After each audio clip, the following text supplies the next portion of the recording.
Alex Vines, thank you for joining us. So, as I said, polls are now closed and they decided to cut off the internet and impose a curfew. Why? What is the reasoning behind this decision?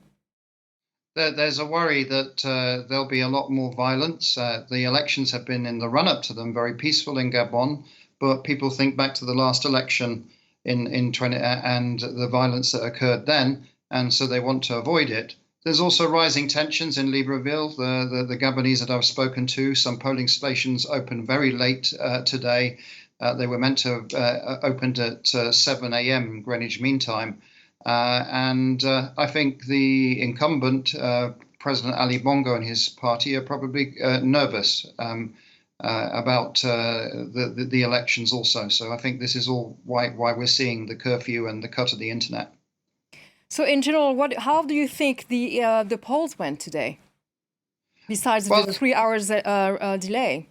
Well, that's hence one of the reasons I think for the security measures, because there's tremendous frustration.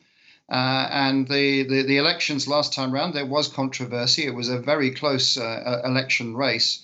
And as you mentioned, this is the third time that President Ali Bongo is standing for office. And the Bongo family, as you've mentioned, has been in control for many, many decades.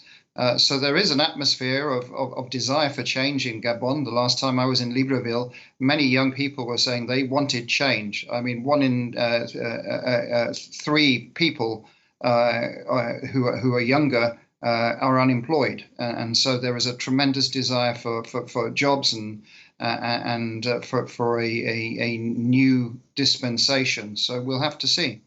So you're talking about wanting to have change. What about the opposition? What is the state of the opposition today in Gabon? Well, there are 13 other parties contending for elections, and there is an alliance which is joining 3 of them together with Albert Ondo, who's a economics professor and had served in the government of the late Omar Bongo. And he does have a following. We'll have to see. This is, I believe, going to be a very close race again, hence why things are getting very tense. There's no likelihood of a landslide for any party, the opposition, or indeed the party or government. And so just 6 weeks to the elections, which is a short period of time, the authorities decided that the legislative and presidential elections will be conducted using a single ballot paper instead of separate ones for each position. So what do you think about this decision?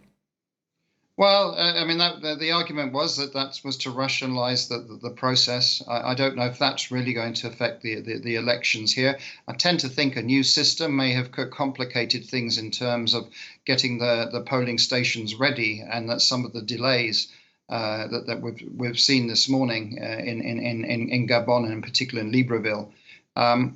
What I'm very unclear of and can't get an answer is when it's necessary to announce election results. The Electoral Commission of Gabon is not answering that particular question at the moment.